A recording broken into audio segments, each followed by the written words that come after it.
Hey, Dick DeBartolo, Man's Maddest Writer, and the Gizwiz, One Take Theater here at gizwiz.tv. I'm at the National Hardware Show. I'm walking down the aisle. I see a man flashing in the aisle. No, flashing this. And it's Ken, and this is really neat because it's a boating gadget. I'm an avid boater. So Ken, tell us what this is. Well, this is the SOS Distress Signal by Weems Plath.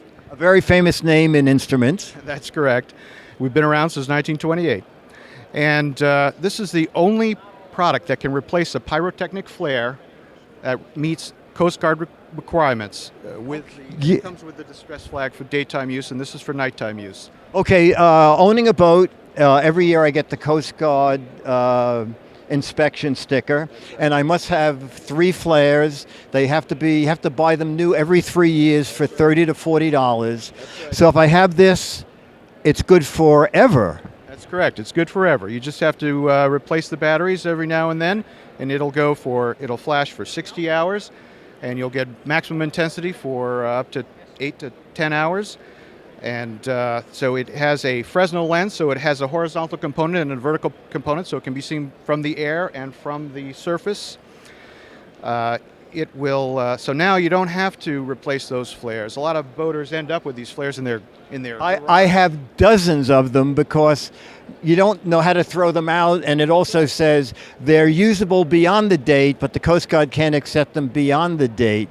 So this is a green solution to it, in addition to not having to go buy them every year, and you'll save money that way. So this has got to be on the expensive side.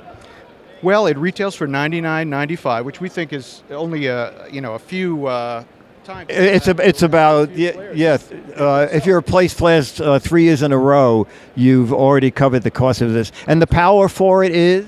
It's 3 C-cell batteries. Okay, I see them over here. So 3 of these are in there. And since you're only using it for emergencies, just check the batteries every. Yeah, when you're when you're putting your boat up for the winter, take the batteries out, put in new batteries, just like when you're changing your smoke detector. Okay, I like this a lot. Have those flares, they're hazardous material, so good luck getting rid of them. And they're also flammable, so they're a fire hazard if you've got them in your basement or in your garage. Well, Ken, you're in luck because I have all of my old flares in my suitcase, and I'll just give them to you at the end of the show. This is the way to use it as a hand flare, and then when you're in the water, it floats. Okay, this is really neat. And is this out now? It is. It's available right now through many major retailers. Major retailers and boating supply places. I like this a lot because like we're talking about, I have endless flares and I don't know what to do with them. Dick DeBartolo, Man's Maddest Writer, and the Gizwiz, One Take Theater here at gizwiz.tv. Bye.